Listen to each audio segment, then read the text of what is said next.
Hello everyone, welcome back to our channel. நம்மளோட communication skills next level கொண்டு போறதுக்கான intermediate grammar lessons தான் பார்த்துட்டு இருக்கோம். இன்னைக்கு நம்ம day 5 lesson பார்க்க போறோம். இந்த intermediate lessons பார்க்கறது மூலமா நீங்க நிறைய advanced structures தெரிஞ்சுக்கலாம். இப்போ உங்களோட ஒர்க்கிங் என்விரான்மெண்ட்லயும் சரி, உங்களோட ஃப்ரெண்ட்ஸ் கூட பேசும்போதும் சரி, நிறைய நியூ ஸ்ட்ரக்சர்ஸ்ல பேசும்போது உங்களுக்கு ஒரு கான்ஃபிடென்ட் லெவல் டெவலப் ஆகும். இது வரைக்கும் நம்ம பேசிக்ஸ்ல டென்சஸ் கிளியரா லேர்ன் பண்ணிக்கிட்டோம் இல்லையா? டென்சஸ்ல எப்படி நம்ம ஒரு டென்ஸ்லயும் எப்படி நம்ம பேசலாம் அப்படின்ற சென்டென்ஸ் ஸ்ட்ரக்சர்லாம் லேர்ன் பண்ணிக்கிட்டோம். இந்த இன்டர்மீடியட் சீரீஸ்ல பாத்தீங்கன்னா இன்னும் ஷார்ட் அண்ட் ஸ்வீட்டா எப்படி நம்ம ஒரு விஷயத்தை டெலிவர் பண்ணலாம், எல்லாருக்கிட்டையும் எப்படி சரளமா பேசலாம் அப்படின்றத லேர்ன் பண்ணிட்டு இருக்கோம். இப்ப டே 4லயே பாத்தீங்கன்னா கெட்டோட யூசேஜ் பார்த்தோம் இல்லையா? இப்ப கெட்ன்ற வேர்பை இன்னும் வேற என்னென்ன வேர்ப்க்கு பதிலா நம்ம யூஸ் பண்ணி இன்னும் அழகா நம்ம இப்ப எல்லாரும் பேசுற மாதிரி நம்ம எப்படி பேசலாம் அப்படின்றத கத்துக்கிட்டோம். ஃபார் எக்ஸாம்பிள், அண்டர்ஸ்டாண்ட்ன்ற வேர்புக்கு பதிலா நம்ம யூஸ் பண்ணோம். இப்ப எனக்கு புரிஞ்சிருச்சு அப்படின்னு சொல்லணும்னா ஐ காட் இட் அப்படின்னு சொல்லலாம். இதுவே இப்ப ரிசீவ்னு சொல்லுவோம். இப்ப எனக்கு ஒரு பொருள் கிடைச்சிருக்கு, இல்ல ஒரு விஷயம் எனக்கு ரிசீவ் ஆயிருக்கு அப்படின்னு சொல்றதுக்கு பதிலா I got that. For example, I got a message, I got a letter from the bank, அந்த மாதிரி சொல்றது. நெக்ஸ்ட், பை அப்படின்ற வேர்புக்கு பதிலா எப்படி கெட் யூஸ் பண்ணலாம்னு பார்த்தோம்.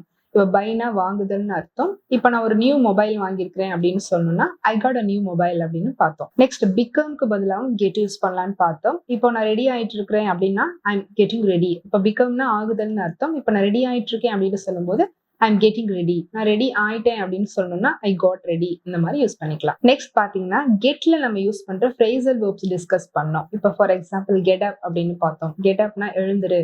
இப்போ I got up at 6 o'clock in the morning அப்படின்னா இன்னைக்கு நான் 6 o'clock எழுந்தேன் அப்படின்னு அர்த்தம். இப்போ ஒரு வெஹிக்கல்ல ஏறு அப்படின்னா கெட் ஆன் அப்படின்னு பார்த்தோம். இப்போ ஒரு பெரிய வெஹிக்கல், நம்ம வாக் பண்ற மாதிரி உள்ள வெஹிக்கல் அப்படின்னா get on the bus, get on the train, அந்த மாதிரி பார்த்தோம். இதுவே ஒரு வெஹிக்கல்ல இருந்து இறங்கு அப்படின்னு சொல்றதுக்கு கெட் ஆஃப் அப்படின்னு பார்த்தோம். கெட் ஆஃப் த பஸ், அந்த மாதிரி. ஸோ நிறைய நம்ம ஃப்ரேசல் வேர்ப்ஸ் டிஸ்கஸ் பண்ணோம். இது எல்லாமே நீங்க டீடைலா தெரிஞ்சுக்கணும் அப்படின்னா டே 4 லெசன் டிஸ்கிரிப்ஷன் பாக்ஸ்ல லிங்க் கொடுத்துருக்கோம், செக் பண்ணிக்கோங்க. இன்னைக்கு நம்ம டே 5 லெசனை டிஸ்கஸ் பண்ண போற topics whatever, whenever, wherever, whoever, whomever and whomsoever. இந்த வேர்ட்ஸ் எல்லாம் கண்டிப்பா நீங்க கேள்விப்பட்டிருப்பீங்க. நல்லா ஃப்ளூயண்டா பேசுறவங்க இந்த வேர்ட்ஸ் எல்லாம் கண்டிப்பா யூஸ் பண்ணி பேசியிருப்பாங்க. ஸோ இதெல்லாம் யூஸ் பண்ணி நம்மளும் எப்படி ஈஸியா பேசலாம் அப்படின்றத நீங்க தெரிஞ்சுக்க போறோம். Let's move on to the lesson. First நம்ம பார்க்க போறது வாட் எவர். வாட் எவர் அப்படின்னா தமிழ்ல எதுவாகினும் என்னன்னாலும் அப்படின்ற மீனிங்ல வரும். எக்ஸாம்பிள்ஸ் பார்க்கலாம். இப்போ நம்ம சொல்வோம் இல்லையா, என்னன்னாலும் சரி நான் மேனேஜ் பண்ணிடுவேன் அப்படின்னு சொல்வோம். அதை எப்படி சொல்லலாம்? வாட் எவர் ஹேப்பன்ஸ், என்ன நடந்தாலும் சரி அப்படின்னு சொல்லுவோம். இப்போ ஏதாவது ஒரு சுச்சுவேஷன் ஹார்டா இருக்கு அப்படின்னா நம்ம கான்ஃபிடென்ட்டா பேசுவோம். என்ன நடந்தாலும் சரி அதை மேனேஜ் பண்ணிடுவேன் அப்படின்னு சொல்லுவோம். அதை எப்படி சொல்லலாம்? What ever happens I will manage. Next one, what ever it is leave it அப்படின்னு சொல்றோம். இப்ப யாராவது கொஞ்சம் டல்லா உட்காந்துருக்காங்க, ஏதோ ஒரு விஷயத்த போட்டு யோசிச்சுட்டு இருக்காங்க அப்படின்னா என்னன்னாலும் பரவாயில்ல அதை விடு அப்படின்னு சொல்லுவோம் இல்லையா? ஸோ அப்படி சொல்றதுக்கு what ever it is leave it அப்படின்னு சொல்லலாம். Next one, what ever I say she listen to my words அப்படின்னா நான் என்ன சொன்னாலும் சரி அவ அப்படியே கேட்பா. இப்ப என்னோட ஃப்ரெண்டு எனக்கு நான் என்ன சொன்னாலும் அவங்க கேட்பாங்க அப்படின்னா நான் சொல்லலாம் வாட் எவர் ஐ சே. நான் என்ன சொன்னாலும், நான் என்னவெல்லாம் சொல்றேனோ அப்படின்றதான் வாட் எவர் அப்படின்னு சொல்றோம்.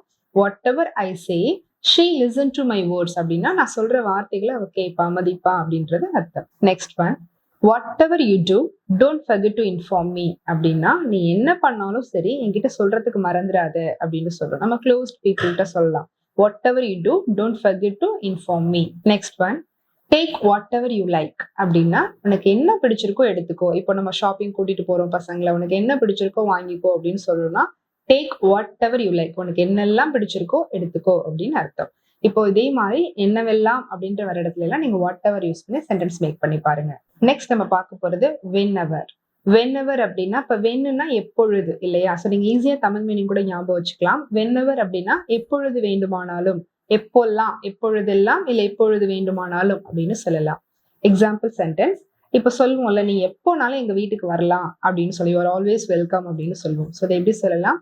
whenever you want you can come home அப்படின்னா எப்போ வேணும்னாலும் நீ எங்க வீட்டுக்கு வரலாம் அப்படின்னு மீனிங். இதே போல நீ எப்போனாலும் எனக்கு கால் பண்ணலாம் அப்படின்னு சொல்லுவோம் இல்லையா? ஸோ அப்படி சொல்றதுக்கும் whenever you want you can call me அப்படின்னு சொல்லலாம்.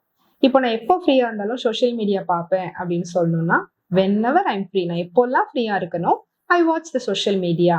Next example, whenever I need she will help me அப்படின்னா இப்போ என்னோட க்ளோஸ் ஃப்ரெண்ட் இருக்கிறாங்கன்னு வச்சுக்கோங்களேன். இப்போ எனக்கு எப்போ தேவைப்பட்டாலும் எனக்கு அவங்க உதவி பண்ணுவாங்க அப்படின்னு சொல்றேன். ஸோ அந்த ஒரு ஹோப்ல நான் சொல்றேன் whenever I need she will help me. எப்போ எனக்கு ஹெல்ப் தேவைப்பட்டாலும் அவ எனக்கு உதவுவா அப்படின்னு சொல்றேன். இதே போல எப்பொழுது வேண்டுமானாலும் இல்ல எப்பொழுதெல்லாம் அப்படின்ற வர இடத்துல எல்லாம் நீங்க whenever யூஸ் பண்ணி சென்டென்ஸ் மேக் பண்ணி காமெண்ட்லயும் போஸ்ட் பண்ணுங்க. Next one wherever. வேர்னா எங்கே நமக்கு தெரியும். அப்போ whereverனா என்ன? எங்கனாலும், எங்க வேண்டுமானாலும் அப்படின்னு அர்த்தம்.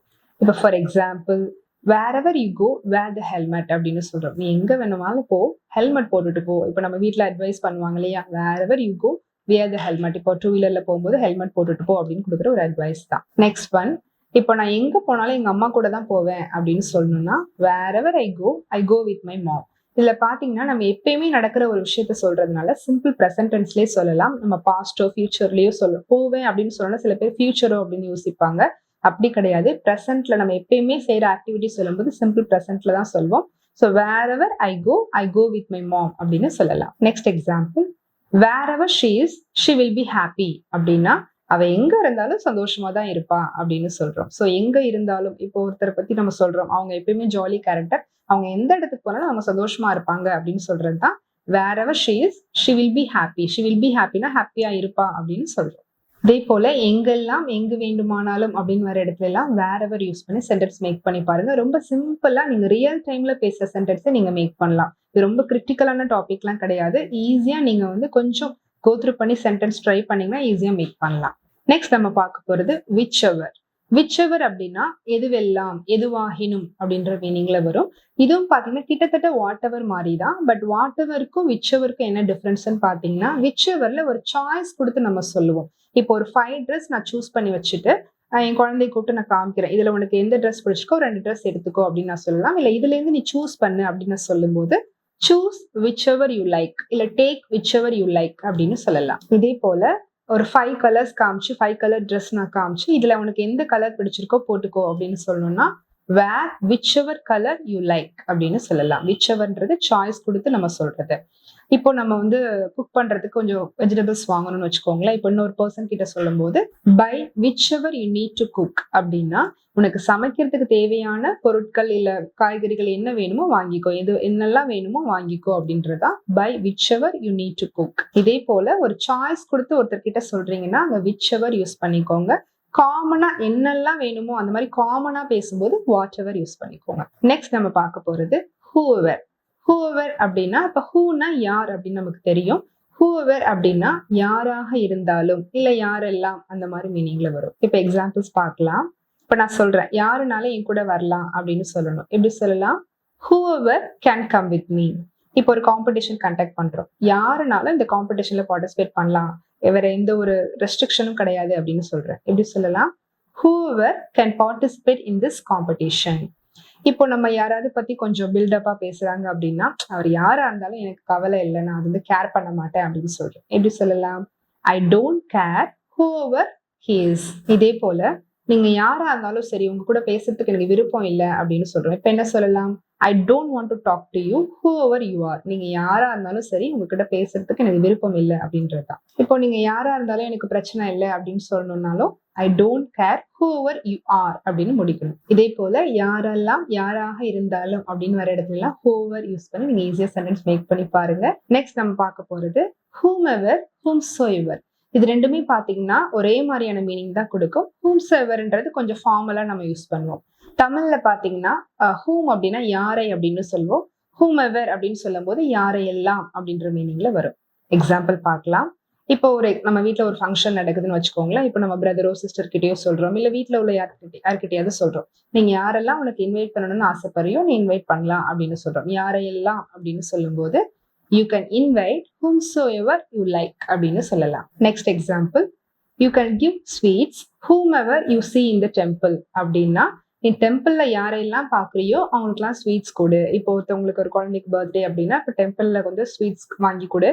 யாரெல்லாம் நீ எங்க பாக்குறியோ அதுதான் whomever you see in the temple அப்படின்னு சொல்றோம். யாரெல்லாம் நீ எங்க பாக்குறியோ அவங்களுக்குலாம் ஸ்வீட்ஸ் கொடு அப்படின்னு சொல்றோம். நெக்ஸ்ட் எக்ஸாம்பிள், இப்ப அப்ராட்ல இருந்து யாராவது வராங்க அப்படின்னா நீங்க யாரெல்லாம் போய் பார்க்கணுமோ மீட் பண்ணிட்டு வாங்க அப்படின்னு சொல்லலாம். எப்படி சொல்லலாம்?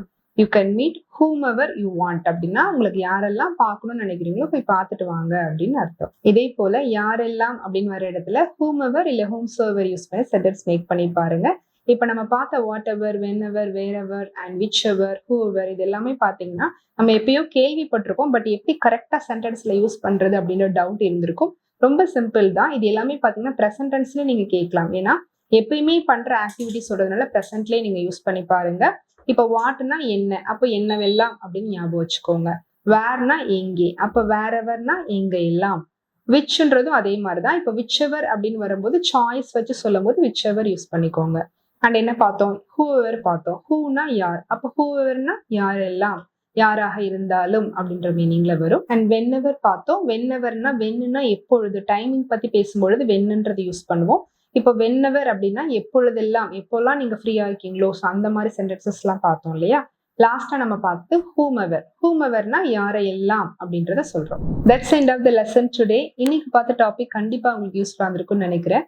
இதே போல சென்டென்ஸ் ஸ்ட்ரக்சர் ஃபாலோ பண்ணி உங்களுக்கு தெரிஞ்ச சென்டென்ஸை காமெண்ட்ஸ்ல போஸ்ட் பண்ணுங்க. இப்போ நம்ம சீரீஸா பார்த்துட்டு இருக்கோம். ஸோ டே 1ல இருந்து எல்லா டாபிக்ஸுமே நோட்ல ரைட் பண்ணி படிங்க. ஸோ தட் உங்களுக்கு மறக்காம இருக்கும், ப்ராக்டிஸ் பண்றதுக்கும் ஈஸியா இருக்கும். ஸோ ஜஸ்ட் ஒன்ஸ் நீங்க கோ த்ரூ பண்ணீங்கனாலே உங்களால ஈஸியா சென்டென்ஸ் மேக் பண்ண முடியும். இந்த வீடியோ உங்களுக்கு யூஸ்ஃபுல்லா இருந்தால் லைக் பண்ணுங்க. மறக்காம ஃப்ரெண்ட்ஸ் அண்ட் ஃபேமிலி மெம்பர்ஸ் கூட ஷேர் பண்ணுங்க. இன்னும் சேனல் சப்ஸ்கிரைப் பண்ணாதுங்க, மறக்காம சப்ஸ்கிரைப் பண்ணிடுங்க. நெக்ஸ்ட் நம்ம டே 6 லெசன்ல ஒரு இன்ட்ரெஸ்டிங்கான டாபிக்ல மீட் பண்ணலாம். தேங்க்யூ.